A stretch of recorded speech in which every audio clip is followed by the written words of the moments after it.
Log on, tune in, find out. Another good idea from Cambridge.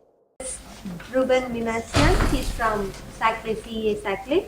He's going to tell us about stringy corrections with B field.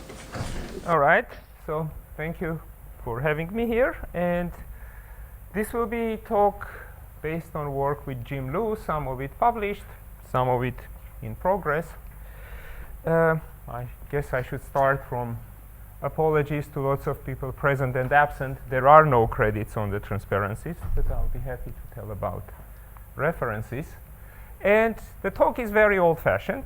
The topic is old-fashioned, and most of the questions could have been, and some of them were asked many years ago. But I'll try to start at least with some semblance of a reasonably modern motivation, then I'll promptly forget about it. So a motivation, ADS5. So everyone knows probably the action on ADS5, and the leading order two derivative action is written in black, and all these coefficients in the suitable whatever frames and blah blah are exactly fixed. So there is just one problem with the action in black, is that we would like to do holography with it, and in particular look for case of ADS5 at holographic gauge theory, which a priori can have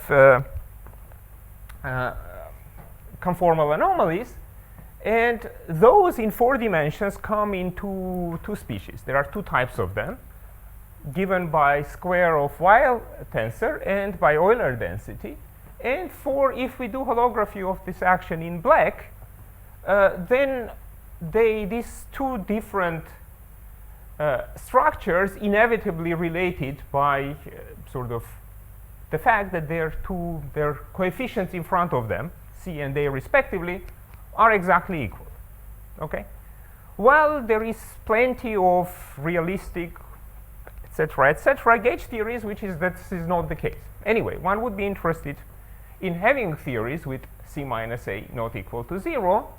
Of course, deep brains can help a lot. I mean, you need some kind of space-time filling brain, and it will have extra couplings, curvature couplings notably, in the action to help you out. But let's just try to do things at the level of closed strings.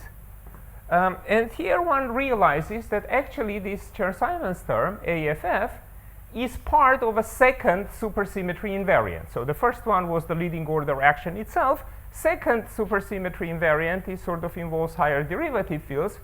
So in particular, the Weil square. So clearly, turning on such a piece in the action will change the Weil square coefficient in the holographic theory, and hence shift C minus A away from 0. But we also see that supersymmetry sort of makes sure that there are lots of things which are related to each other. Okay?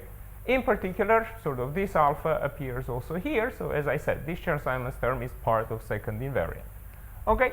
So, and yes, this alpha is proportional. So if you do anomaly matching and use ADS-CFT dictionary, you see that alpha is related to C minus A. Okay?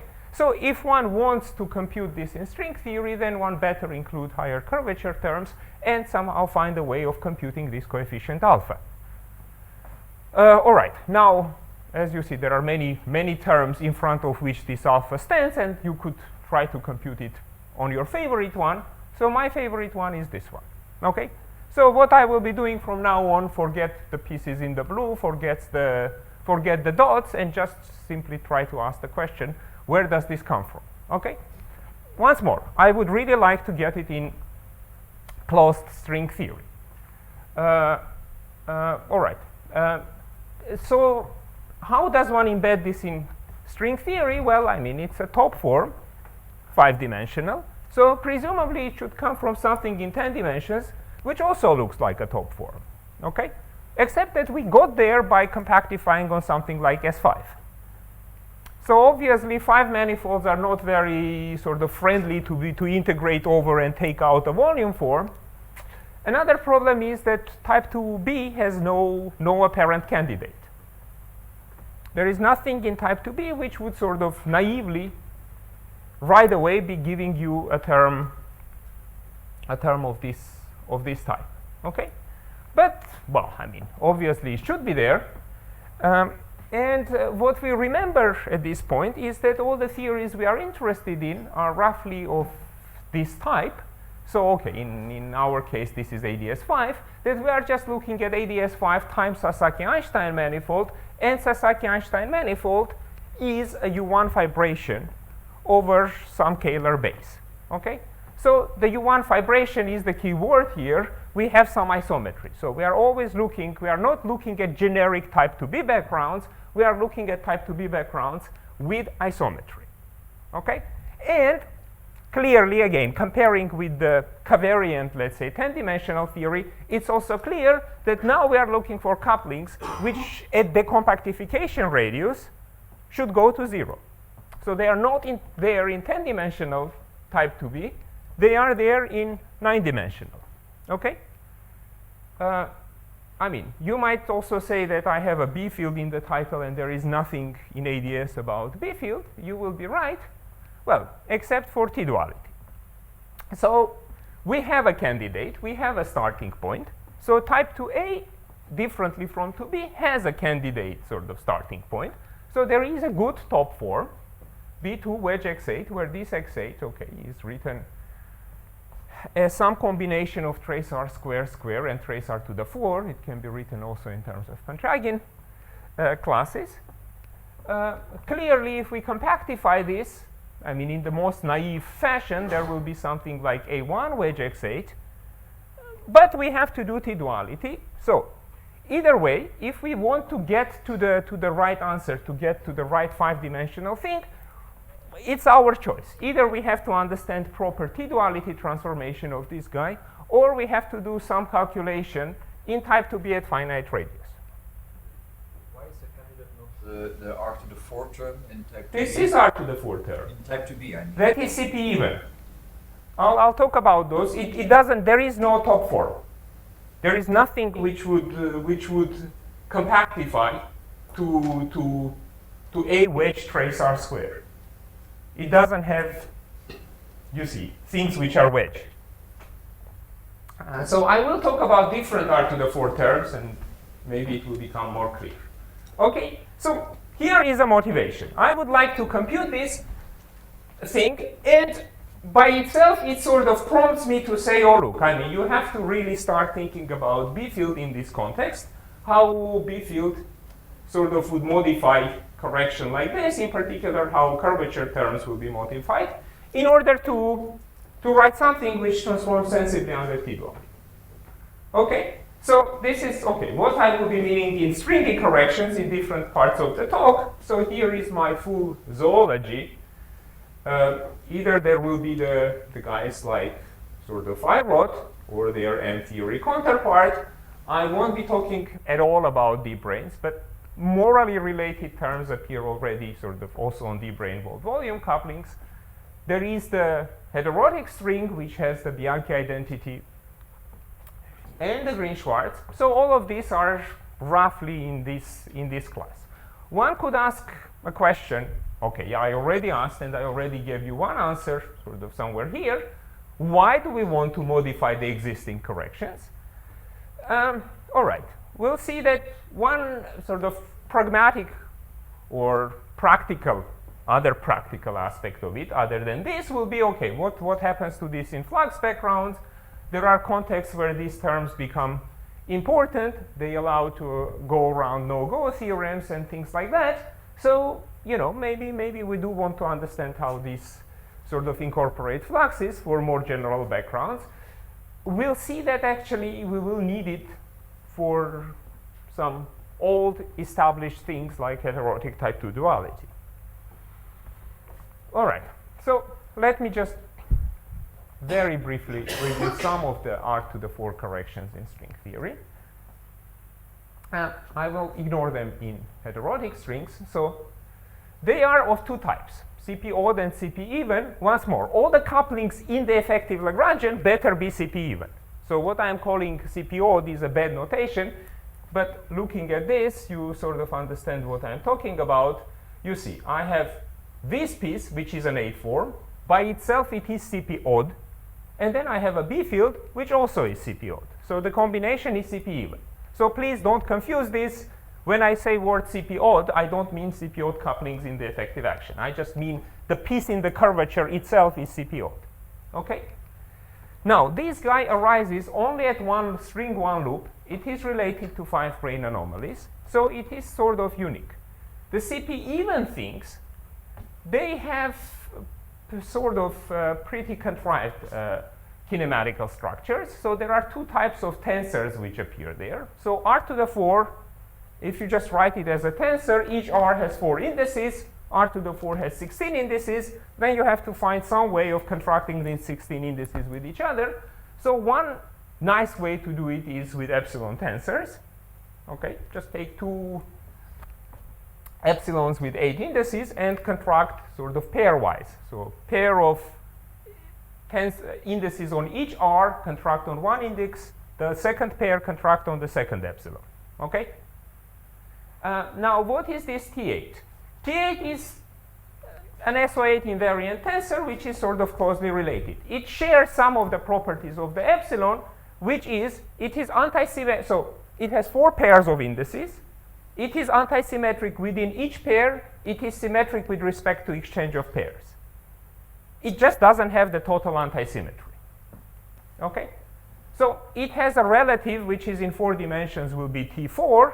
T4 mu nu rho lambda is G mu nu G rho lambda minus antisymmetrization. If you do it with 8 indices, it will take a whole transparency to write out, but both. All right. Now, at 3 level, both in type 2a and 2b, they come with the same relative sign, and there is just one particular sign. At 1 loop, they have different signs in 2a and in 2b.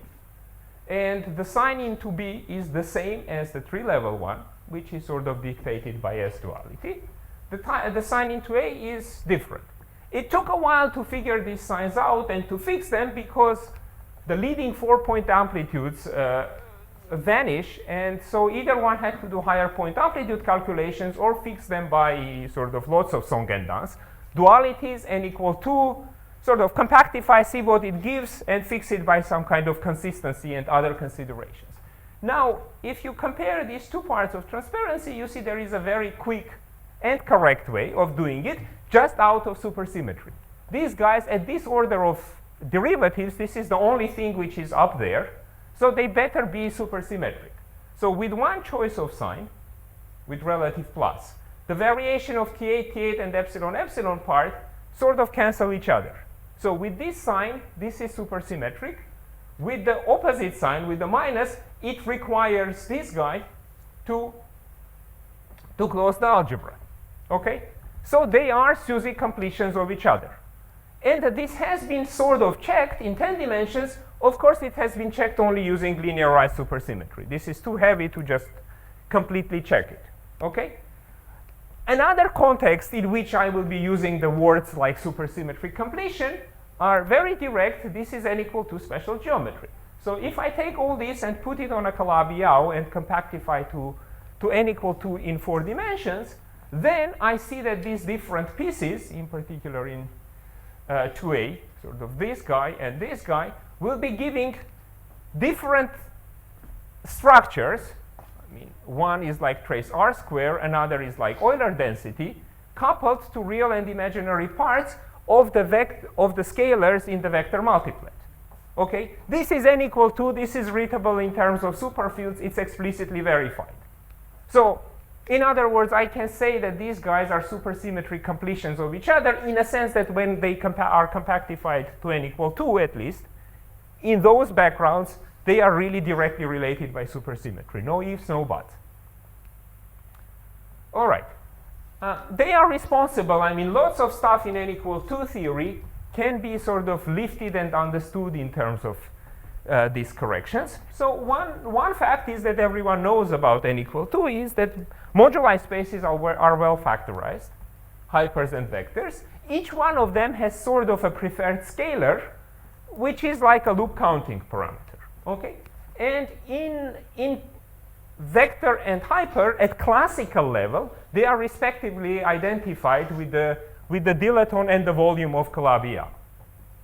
At one loop, they are allowed to mix, and the mixture is sort of regulated by the Euler number of the internal Calabi-Yau. And all this mixing, again, can be traced up to existence of trace R, of R to the 4 terms, okay?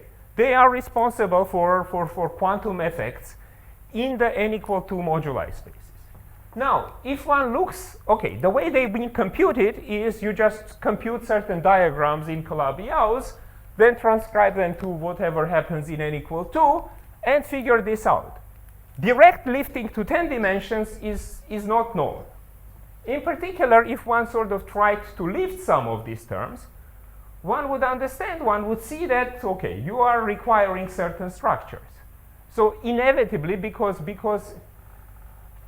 the B field is part of a vector, a hypermultiplet in 4 dimensions, you require something, I mean, in order to get a kinetic term in 4 dimensions for this B field, proportional to the Euler, you need some cubic combination in R's, multiplying something quadratic in H, in 10 dimensions, just simply in order to get there, okay? Once more, this hasn't been done, but it's clearly already taking us beyond the types of couplings which I have already shown.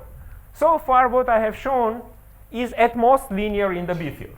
We already see that we do need, again, from a different consideration, at least something quadratic in H field, okay? So, inclusion of the B field is required by lots of considerations. Supersymmetry, I mean, again, in sense outlined above. T-duality, also quite obvious that you cannot just have expression depending only on curvatures and no B field and have them T-duality invariant. Okay, you might say this is less fundamental, generalized geometry, but fine. Okay, so it's required. It also, of course, immediately brings in a bunch of questions. Can, for example, generalized geometry capture string perturbation theory? What happens, sort of, how is this compatible with the fact that in presence of H field, we know classification of of deep range charges, which is just given by twisted K theory and nothing else. What are the implications for n equal 2? I mean, I could go on. If you think these questions are not interesting, don't worry, I will not be answering to any of them. So I'll just go back to type 2b and try to compute as much as I can, which is not much. All right. So I want to, as I said, I have some list of requirements. I want some H field modification of R to the 4 couplings. I am interested in things which are suppressed in R10 goes to infinity limit. Okay, would be good to have correct T-duality properties. So what do I do? Okay, I remember what I have already done in 10 dimensions, and this calculation, you know, goes back really 15 years. You compute 5-point function. I mean, you could do it from point of view of 5-brane anomalies and inflow, but I mean, after all, it's string theory. It's a 5-point function, okay? And okay, you soak up all your fermionic zero modes. You write whatever it is. There is just one single amplitude there, which is just dependent on Q bar, and this thing computes elliptic genus.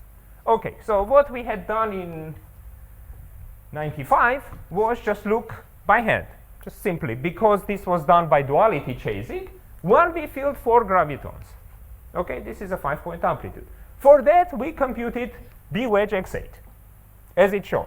But if you look at it, I mean, there is not much difference between all other Raman-Neves-Schwarz fields. So in principle, you know, you can just, it's a question of doing combinatorics correctly between symmetric, anti-symmetric, and trace pieces. So you could just do it with 5 Neves-Schwarz fields. Okay, and this is what we redo. So what do you see? Of course, you see the familiar B wedge X8 plus dots. Okay, so what are the dots? By the way, I mean, you realize all I can do is just compute 5-point function, which means I'm computing things at linearized order then I am sort of doing non-linearization. This is where my problem, I mean, this is what this talk is about inability to compute higher point functions. If I could compute 6, 7 point functions, I wouldn't, I would just show you formula without talking. So what does one see at linearized level? One sees a familiar phase. I mean, it was shown at least twice today, that the spin connection gets shifted by an h. So what is this h? Of course, it's clear, right? That the curly h is if you take the flux H3 form and you just flatten two of its indices, so make it look like a connection. So this will be like a torsion piece in the connection. Okay? At linearized level, this is just fine. The dilaton pieces are in green. This is just about choice of the frame. Okay? So generally, this is a story between B field and G field. Not much about the dilaton. Okay? So this is what happens at linearized order. Okay? That instead of ordinary Levi-Civita connection, we should just replace things with connection with torsion. So whenever the sign is not important here, I put hat. But if sign is important, I'll put pluses and minuses. And in lots of places, the sign will be important. Anyway, the first step is just put hats. Okay? Now we have to remember one thing, is that when dh equals to 0, so it's a connection with torsion, which means Riemann. I mean, you can compute Riemann as just four index component of the 2 form, which you would compute from this connection. It has still antisymmetry in first pair of indices. In second pair of indices, it doesn't have the Bianchi identity. So no cyclicity. Instead of cyclicity, we have a property like this. For when dh equals to 0, sort of if we take r mu nu lambda theta and we just flip the pairs of indices, sort of this guy flips the sign. Okay? And if dh is not equal to 0, then there will be plus dh. Okay? So in other words, instead of cyclicity, we have this relation between r plus and r minus. Why is it important? It will be very important for us. Why is it important in this particular context? It is important for the following reason. I mean, if I go back, I wrote it on purpose here, T8 epsilon plus epsilon T8. In other words, one is odd even structure, another is even odd structure, and depending on 2A or 2B, I have different signs between the two. So in particular, in 2B, the sign was minus, and the things were canceling. In 2A, the sign was plus, they were adding up. And of course, if I'm just looking at Levi-Civita, where I have cyclicity, this order does not matter. Now, this order does matter. Okay? So this is just a basic consequence of GSO, that in 2A or 2B, I'm keeping different powers of B field. Okay? In 2A, I start with my familiar term, B wedge x8, plus lots of stuff which should be even in B. Okay, I mean, I have an overall B, so x8 will pick up only stuff even in B. Here, I should be sort of, if I count powers of B field, I start from 0, and then my first term will be B squared, and so on. Is that clear? One caveat. I said that this guy is CP odd. Sorry. This guy. And B is CP odd. So if this is odd, I'm fine. The product, the wedge product is even. Now, if I look at this guy, all of a sudden I am really in trouble, because B is odd, and inside I have what? Here I said I need to keep even powers of B in order to make the whole thing CP odd. Here I have odd number of B's, then it flips the parity again. So there is an epsilon, which is responsible for being odd, and then there is odd number of B's. So all of a sudden, I'm trying to couple a CP odd thing with a CP even thing. Not good. Well, it seems like an old Faulknerian dilemma between grief and nothing. And of course, in this case, we rather choose nothing. So luckily for us, if you look at the lowest order, again, at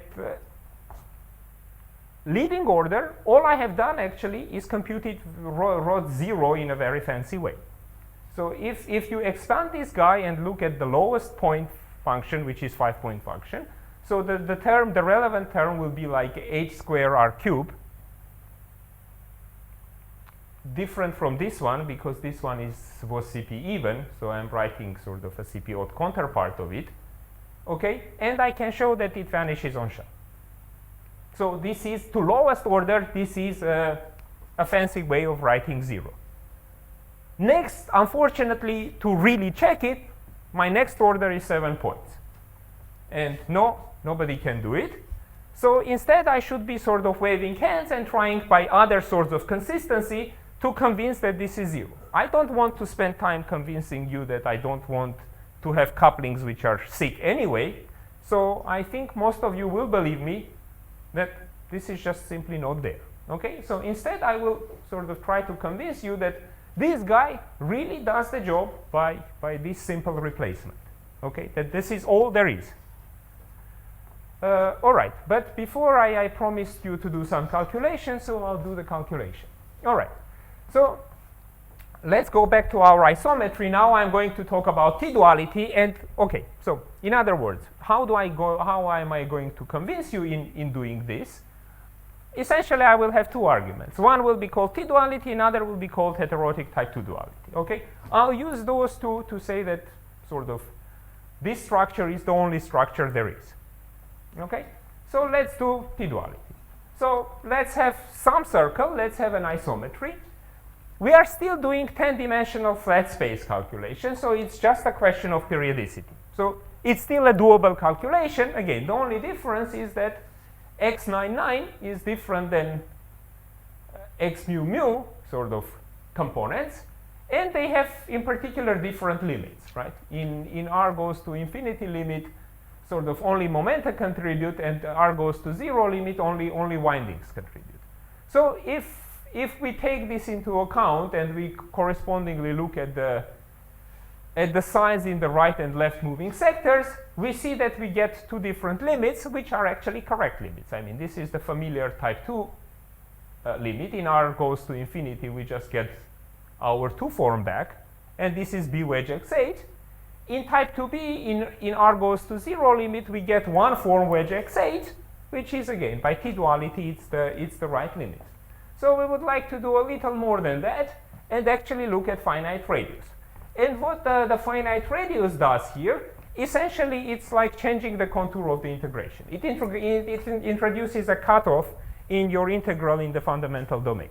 Okay, so you have to sort of look carefully at the things close to r, and if you do your calculation, I mean, you get, again, it's all about signs. You get different signs in 2a and 2b, and so there is this contribution and this, and they come with different signs. So the summary is that in type 2a, you just get something which looks like reduction of b2 wedge x8, okay? And in type 2b, you get something with an inverse radius. So it seems up to a certain degree, everything is fine with T-duality, okay? But only to a certain degree. I didn't really quite say what this x8 r hat is, because now I need to really look at 9-dimensional quantity and not 10-dimensional one. The 10-dimensional guy was just constructed out of Pentragians. I knew lots of things about it. What happens to it in 9 dimensions? I mean, is this complete? Once more, the T-duality question, okay? Hat means I have twisted it with b, and okay, I am also taking the right parity, okay? But are these couplings complete? The first thing we notice that this x8 in 9 dimensions, it's not even closed, which would be sort of a disaster because we do want a gauge invariant coupling. So normally what happens, right? If you do the gauge transformation, B2 or A1, Daniel showed how B2 transforms. It transforms by d lambda. Then you integrate by parts. Since this guy is closed, you hit it with d, it's 0. Okay, so in absence of fluxes, this is perfectly gauge invariant coupling. If x8 is not closed, it's not gauge invariant. Okay, but all right, don't panic.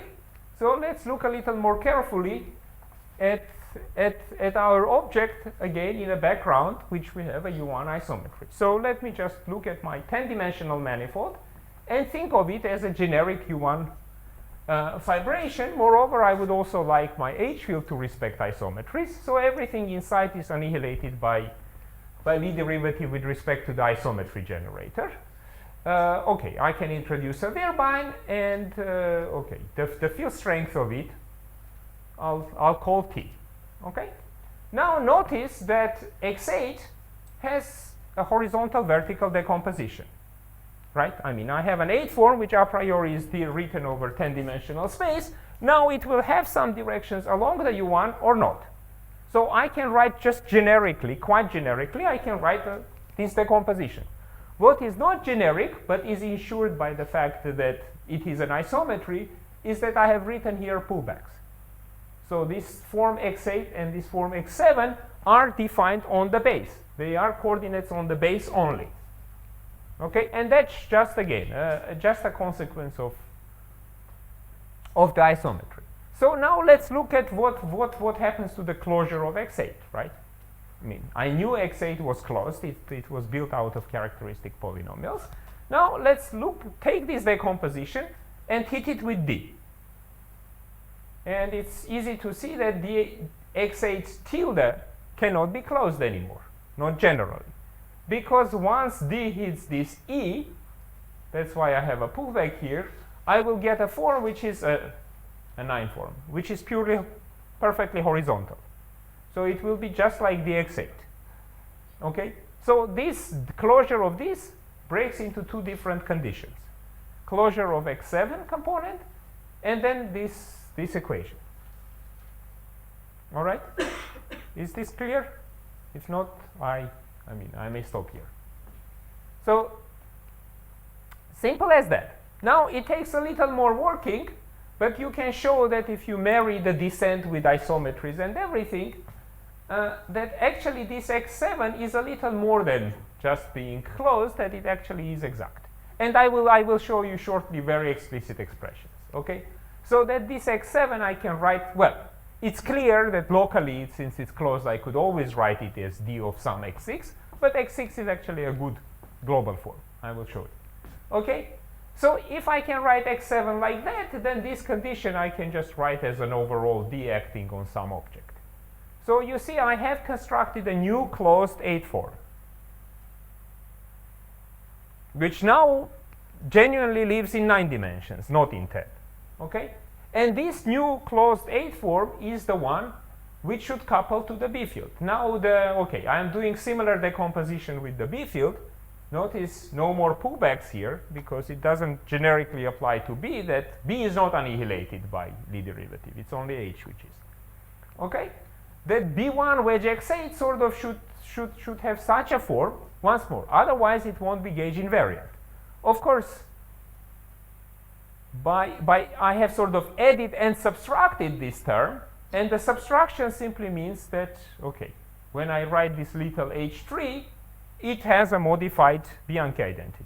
H3 is not closed anymore. And once more, if you take dB, if big H is dB, you do horizontal vertical decomposition, once more you will see that the H3, the horizontal component, is not closed. So all of it is consistent. Okay? So this is now what I should work with in 9 dimensions. Notably, I have a new form. So out of my simple polynomial, I got something a little more complicated.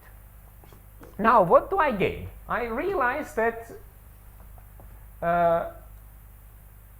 I mean, the expressions that I write, notably already in curvatures, sort of have some symmetry between T, again, T was the curvature of the physical U1 bundle, and T tilde now is the curvature of the sort of relevant component of the H. Okay, it's H contracted with the isometry vector. That there is sort of plenty of symmetry between the two, but not really complete. So once I do this shift, it ensures a full complete symmetry between T and T tilde. Okay, so in other words, what I want to claim is that the combination which I just constructed is T-duality invariant. Notice that the coupling itself is not. It's a doublet under, let's say, O11. Because what I'm calling B1 in type 2A string type 2b will be G mu naught. Okay? So the whole coupling between 2a and 2b acted upon by O11, this will be a doublet. But this piece is honest invariant of T-duality. All right, how do I prove it? And it's instructive. Okay, once more, I'll show the explicit formula and you can check it, but it's instructive to think a little bit about H. And you see, once I wrote a decomposition like this, well, okay, I'm writing a decomposition for the B field. I can do similar decomposition for H. It's easy to see that B2, which is the horizontal component of B, and H3 cannot be simultaneous. I mean, I didn't write the decomposition. I'm sorry. Okay, bottom line is that this B2, so if I do the decomposition of the 2 form, the B2 written like that, the component which lives on the base is not T-duality invariant. It just simply is not. And this is, I mean, this, you just take Busher, just write it out in components, and you can check that this B2, if you write B in this form, this B2 is not T-duality invariant. On the contrary, when you construct H such that it is not closed, you can equally explicitly check that this little h is closed. Is T-duality invariant. The quick check is just look at its Bianchi identity, dH3 equals TT tilde, and these are 2 forms, so it's clearly symmetric under the exchange of T and T tilde. Okay? So I have constructed a 3 form, which is purely horizontal and invariant under T-duality. It's not closed, however. I mean, I could construct something which is both closed and T-duality invariant, but it will not be global. So it's not very useful. So moreover, this little h, I don't really even have choice. Now, if I start doing, reduction on everything, I will see that it, by automatically, it pops up sort of everywhere. So if I start with my twisted connection with torsion, and I just reduce it along the, or do 9+1 split, then I see that it's this little h which appears everywhere in my twistings. Okay? But I promised you some explicit formula, so I will not write an 8 form. Instead, I'll just do the 4 form analog of it. So I'm starting from trace R square, P1, first contracting class, and putting it on a manifold with U1 fibration. With the twisted connection, even in, well, actually, the first step, I haven't even taken even powers in H. I just simply computed this thing. So notice, there is omega plus inside, which means there is little h there, but I argued that H, I showed that H is invariant under T-duality.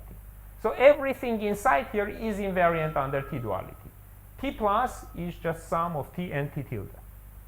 So what T-duality does is just, again, I have just a single isometry direction. It just exchanges T and T tilde. That's all there is to it.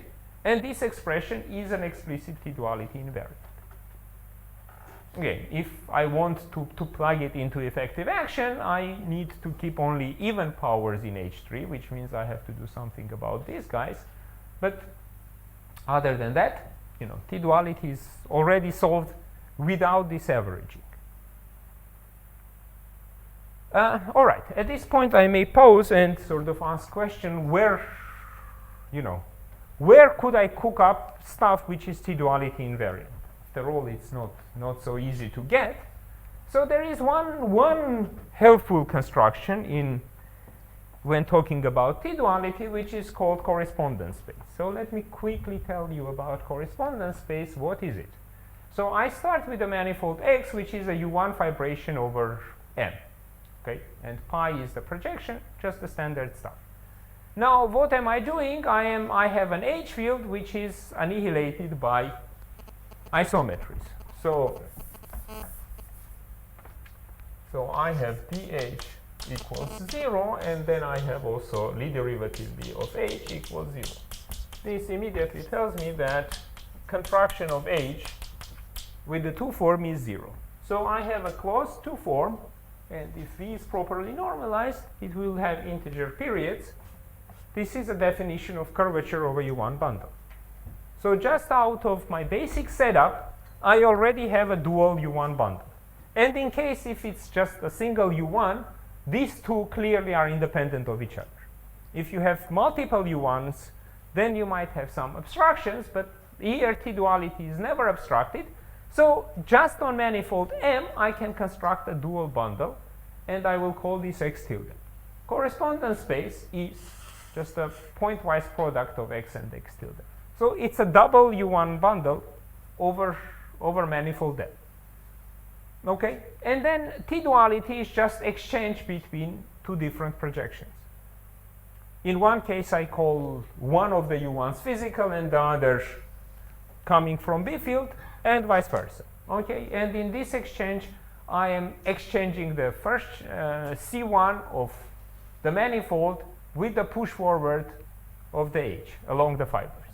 Okay, everything I could compute on this correspondence space will be T-duality invariant just by construction. There is a full symmetry between these two different U1s. So let me just do the dumbest thing and take this combination and just simply compute it on now this correspondence space, which is a double U1 fibered space or T2 fibered space. Indeed, I get something which is invariant under T-duality. Now it's labeled by indices I, but okay, you can easily check that it's symmetric with respect to T and T tilde. Okay, and it agrees with the previous computation only if little h equals 0. Which is probably not surprising because in talking about this guy, I never told you anything about other components of H, right, which are straight away annihilated by construction with V. So H, which was purely horizontal, just never entered this construction. So the correspondence space somehow doesn't see the full H, it just sees the relevant part. So there is no good prescription about twisting. So it happens that little h equals 0 also sort of is the case when if I take the correspondence space and I just tensor it, I mean take a direct product with cotangent bundle of the base, it will look awfully like the extended or generalized tangent bundle. Okay, thing which then was shown. So this is the case in which all my three calculations would match. Except in case of generalized tangent bundle, I don't even know how to start computing. I mean, you heard Dan's talk. So there is no good definition of Riemann. Instead, there are other good definitions. But somehow one would be hoping that maybe characteristic, okay, we can do sort of Ricci scalar, and we can do a symmetric two-index object. Maybe there is a proper formal definition of characteristic classes on generalized tangent bundle, who would be giving us correct T-duality invariant sort of expressions. Yeah, so for the moment, once more, as I said, the natural candidate was the correspondence space, which works only for a special case of the H field. Has nothing to do with the T-duality. Either case, it's T-duality invariant. It's just about a question about twisting the connection correctly. All right, I'll just make a quick comment about further reductions, because remember I was telling you that the CP even part have different signs there, and it depends whether you have the CP odd part to accompany them or not. You realize that if you go to 8 dimensions, and I'm talking if just there will be a perturbative O2-2 symmetry, the T-duality, that two components of it, so it can be broken into two SL2s, one associated with complex structure of the torus, another is the complexified volume, and these two SL2s now have different quantum properties. So each one will give some automorphic function which will be multiplying the CP even or the R to the 4 parts of the action, except that the R to the 4s themselves will be different. And I mean, it's also clear that only one of them can be promoted to SL3, which is the full U-duality group. Incidentally, going down to one dimension again, our big obstacle here was this 8 form. You go down one more dimension, you lose the 8 form. And all this is lifted, and indeed these two groups now can be joined into SL5. But in 8 dimensions, they are different. What are the implications of this? I have really no idea. I mean, one place where sort of symmetry between these two SL2s was crucially used was construction of non-geometric backgrounds by Hellerman, McGreevy, and Williams. And I mean, a la F-theory. Of course, F-theory typically works with the sector. The parts which transform under relevant SL2 in the F-theory constructions are the parts which don't have CPO couplings. So I don't know what it says about consistency of non-geometric backgrounds in general, but let's say quantum properties start distinguishing these two SL2s. All right, and I'll spend the remaining some minutes to try to persuade you that there is another test of this change and this kind of averaging. Again, what I call averaging is just simply keeping even powers of B, right? Because if I'm flipping the parity of the connection, if I'm flipping omega plus and omega minus, keeping even powers in B, it means just taking all the stuff which comes with omega plus and all the stuff with omega minus and summing them. Okay? All right. So heterotic type 2 duality, what this has to do with it? Well, just like Magdalena, I couldn't resist from having a picture from my PhD.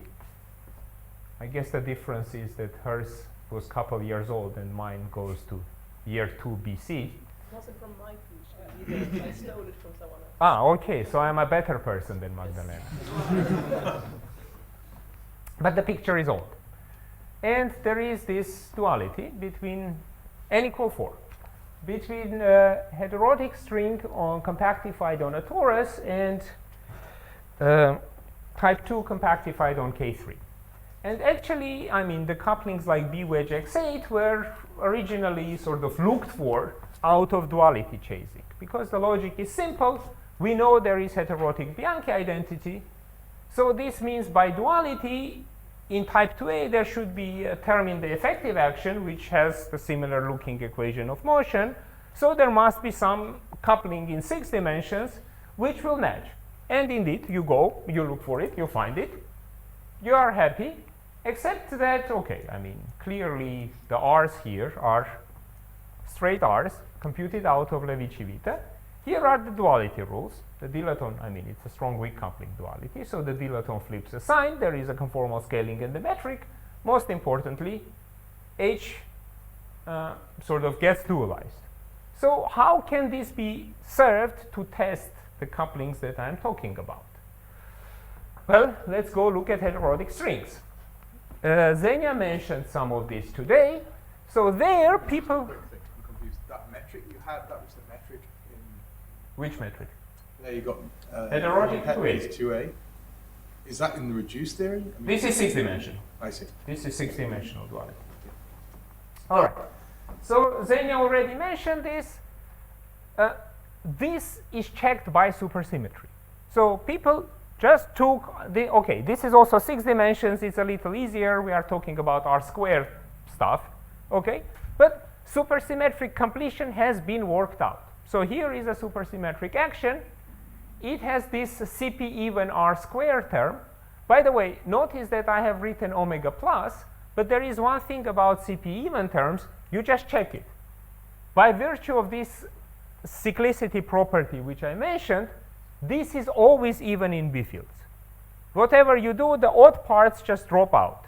Okay? So in other words, CP even expression computed from R plus or R minus is the same. Okay? So I'm writing it in terms of omega plus, but it doesn't really matter. I could have written this one with omega minus. The point is that all the rest, this is compatible with Bianchi identity, which also has omega plus. Notice supersymmetry transformation, on the contrary, has omega minus. The reason for that is exactly this cyclicity property. Actually, this thing has been known to mathematicians. I mean, if one looks at local expressions for index of a Dirac operator, one finds always an expansion of some kind of a Singer polynomial, except that the expressions computed will be computed in terms of the curvature, in terms of connection which appears in the Dirac operator, only for Levi-Civita. For everything else, there is this flip of sign, which simply has to do that, okay, you get an expression like trace R square, except it's with respect to wrong indices. If you want to write it in correct indices, you have to sort of flip the orders and flip the signs, okay? So it's all the same point. But the thing is that there is one sign in supersymmetry, different sign in the Bianchi identity and the infective action. But notice it's the same. No averaging whatsoever. Here are equations of motion. The interesting equation for motion for me is this one, for the H field. All these zeros are up to alpha prime, higher alpha prime terms, of course. This equation is very interesting because look here. This has at least stuff which is quadratic in H and fourth order in H a priori. So normally you would expect that varying with respect to B field could give you more stuff here. And naively it does, except you can show that either part of the stuff is proportional to equations of motion, so it drops out or shell. The other part, you see that it appears in the form DH. In other words, you use the Bianchi identity, which has an alpha prime, to make it alpha prime square. Okay? So this is an interesting equation, but a very non-trivial one. Okay? It's very different from the case than when R is computed with the straight R.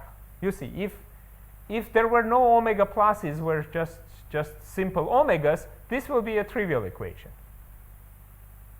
But in this context, it's very interesting, and it's enormously important that this term has e to the minus 2 phi in front of it. We are integrating by parts a lot here. So in other words, if this guy was at one loop, with the same kinematical structure, the contribution to the equation of motion would be different.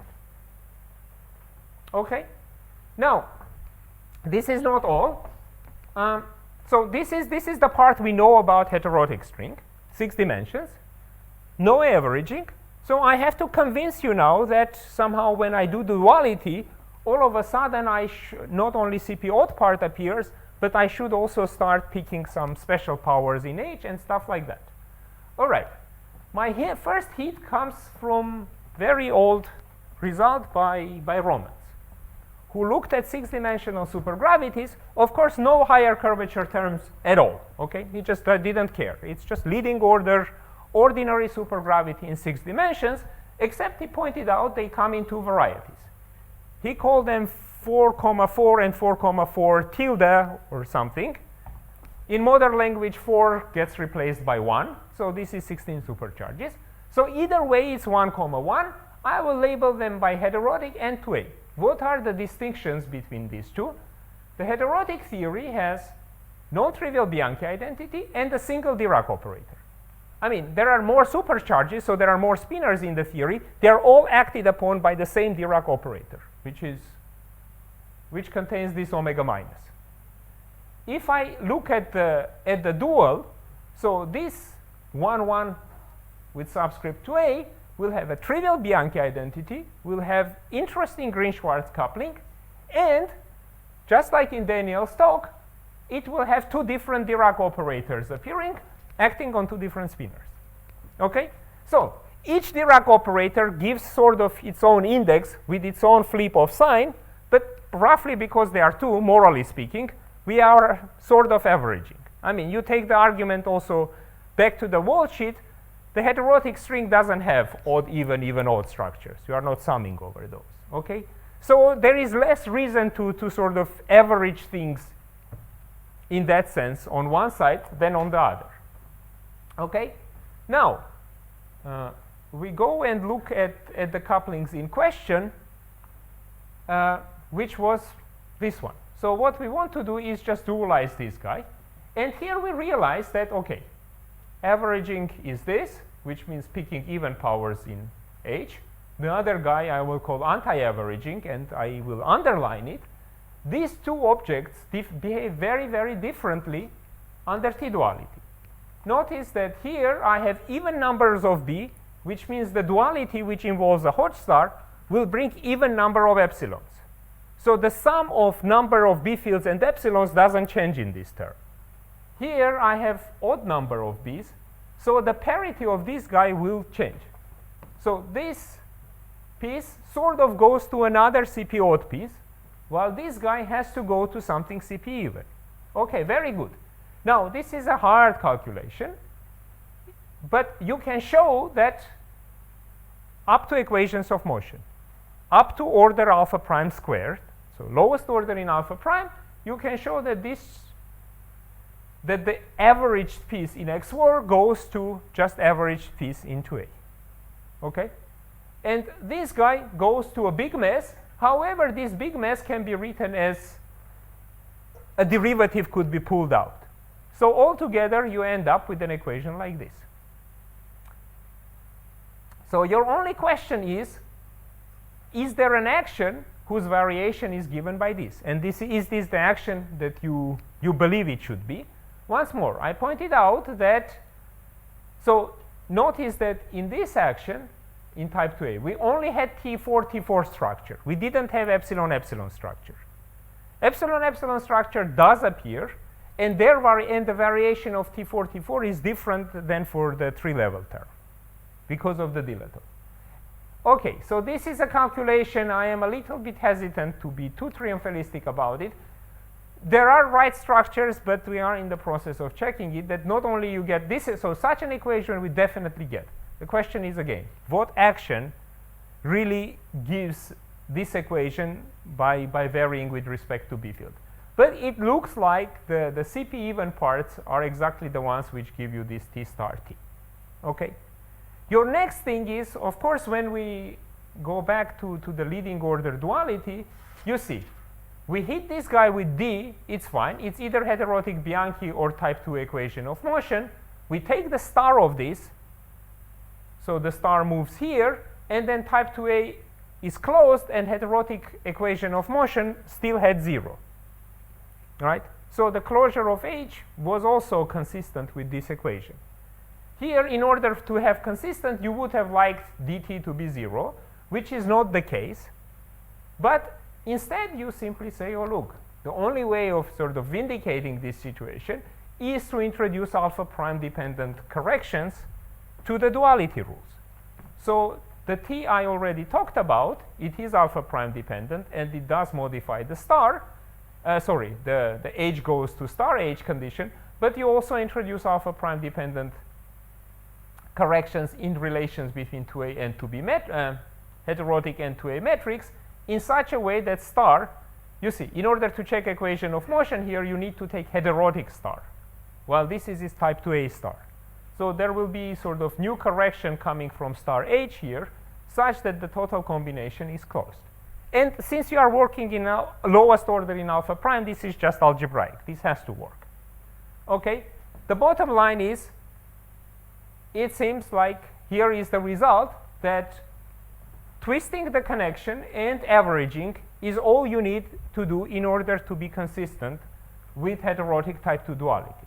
Now, if you look, of course, you want to lift it to 10 dimensions. I mean, in 10 dimensions, the difference between this guy and 10-dimensional X8 was 1 Pantriagin on K3, and then possibly the terms which are not factorized, trace R to the 4.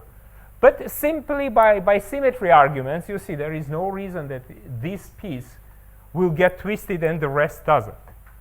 So the only sort of unique, sensible way of lifting such a thing is indeed to what was consistent already with T-duality anyway, to lift it to such a X8, which is constructed out of connection with torsion and is averaged over the B field, so it only keeps the even powers of B.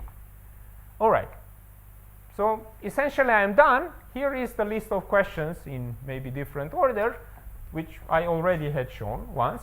So one could try to push. So this is done for 1-1, two different 1-1 theories. A priori, there is 1-0, things like heterotic duality or heterotic type 2, but with lower supersymmetry.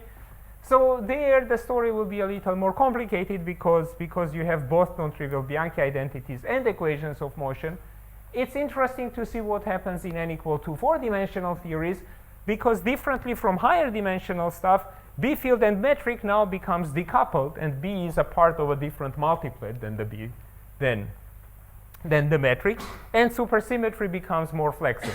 A question is, does string theory allow for extra deformations which would seem to be there by supersymmetry? Okay. Okay, D-brane couplings are always a question. How does one marry this with generalized complex geometry? I'm sure you could ask more questions. For those of you who still remember about my original motivation, one can compute C minus A out of all this nonsense, and one gets a simple result, which is, so again, we were going from 10 dimensions to ADS5 on a Sasaki-Einstein 5-dimensional manifold, which was a U1 fibration over some scalar 4-dimensional space. So the C minus A is given by signature of that space plus a properly quantized volume. So all the nonsense about shift of x8 went into this shift, essentially. And with this, I will stop.